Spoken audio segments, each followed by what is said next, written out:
ನಮಸ್ಕಾರ ಎಲ್ಲ ರೈತ ಬಂಧುಗಳಿಗೂ ಫಾರ್ಮರ್ಸ್ ಕಿಂಗ್ ಯೂಟ್ಯೂಬ್ ಚಾನಲ್ ಸ್ವಾಗತ. ನಾನು ನಿಮ್ಮ ಪವನ್. ಇದು ಚಿಕ್ಕಬಳ್ಳಾಪುರ ಹೂವಿನ ಮಾರ್ಕೆಟ್ 50 ರೇಟ್ಗಳು. ನಿಮಗೆ ಈ ವಿಡಿಯೋ ಯೂಸ್ಫುಲ್ ಆದರೆ ಪ್ಲೀಸ್ ಒಂದು ಲೈಕ್ ಮಾಡಿ, ಸಬ್ಸ್ಕ್ರೈಬ್ ಮಾಡ್ಕೊಳ್ಳಿ, ಫಾಲೋ ಮಾಡಿ, ಸಪೋರ್ಟ್ ಮಾಡಿ. ನಿಮ್ಗೆ ಏನಾದ್ರು ಡೌಟ್ಸ್ ಇದ್ದರೆ ಇಲ್ಲಿ ಕೊಟ್ಟಿರೋ ನಂಬರ್ಗೆ ಮೆಸೇಜ್ ಮಾಡಿ. ವಾಟ್ಸಪ್ ಗ್ರೂಪ್ ಲಿಂಕ್ ಬರುತ್ತೆ, ಪ್ರತಿಯೊಬ್ಬರು ಜಾಯ್ನ್ ಆಗಿ.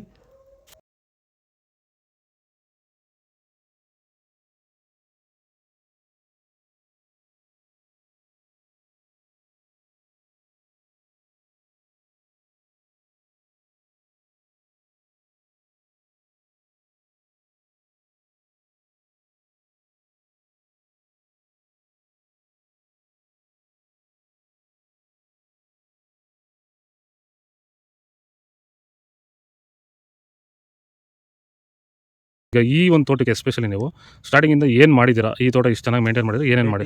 ಫಸ್ಟ್ ವೈರಿಗೆ ಕೊಟ್ರಿ, ಆಮೇಲೆ ಪ್ಲಾಂಟ್ ಮತ್ತೆ 10 ದಿವಸಕ್ಕೆ ಅದೊಂದ್ಸಲಿ ಇದೊಂದ್ಸಲಿ ಕೊಟ್ಕೊಂಡ್ ಬಂದಿದ್ದೀರಿ ಇಲ್ಲಿವರೆಗೂ. ರೆಗ್ಯುಲರ್ ಆಗಿ ಬಳಸ್ತಾ ಇದ್ದೀವಿ. ಬೇರೆ ಏನೋ ರಾಸಾಯನಿಕ ಕೊಟ್ಟಿದ್ದೀರಾ? ಕೊಟ್ಟಿಲ್ಲ, ಒಂದೇ ಒಂಚೂರು ಏನು ಕೊಟ್ಟಿಲ್ಲ. ವಿತೌಟ್ ರಾಸಾಯನಿಕಗಳು ಬರೀ ಪ್ಲಾಂಟ್ ವೆಲ್ಲು ಮತ್ತು ವೈರಿಗನ್ನ ಬೆಳೆಸ್ಕೊಂಡು ಬಂದಿರೋದು. ಪ್ಲಾಂಟ್ ವೆಲ್ ಮತ್ತು ವೈರಿಗನ್ ಬಳಸೋಕೆ ರೀಸನ್ ಏನಿದೆ? ವಿಲ್ಟ್ಗೆ ಸರ್.